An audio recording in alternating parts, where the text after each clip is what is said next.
This is Corncod 1 of Nationalist News and Notes. Well, the Commie Pope has made a commie saint.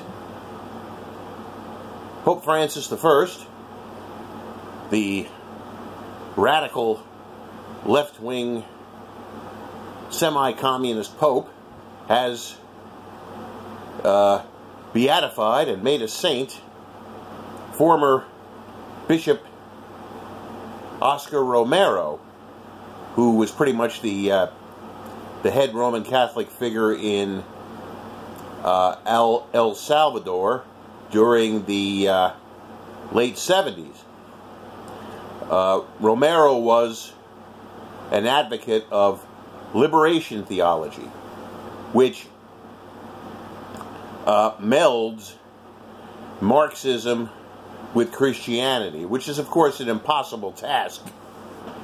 But somehow there was a time when a lot of South American priests, nuns, and prelates, and Central American priests, nuns, and prelates practiced this ridiculous doctrine and caused a lot of trouble and caused a lot of people to die, including those monks, nuns, and priests who actually took up arms on the side of communist movements, both in Central America and South America during the 70s and into the early 80s.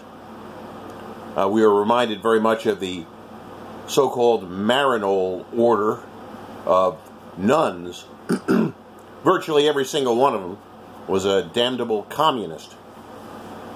And so, once again, it appears pious Roman Catholics are going to be forced to revere Oscar Romero, a communist bishop. It appears the Catholic Church is falling deeper and deeper into both homosexualism and Marxism. Popular ideas at our time, actually, they're falling out of favor. So, the ridiculous Pope is hanging on to anti-Christian ideologies, which are being rejected all over the world. They're being, Marxism is being rejected in Europe. The social democratic parties are being smashed by nationalists, populists, and to a slight extent by the center-right. And the same thing in Latin America. We shall soon probably have Senor Bolsonaro as president of Brazil. Senor Duque is already president of Colombia. And, there are more conservative people coming into power in Chile. I would hesitate to call them nationalists or followers of the late sainted General Pinochet, but leave it to the Pope to place his bets on a horse that is already dead.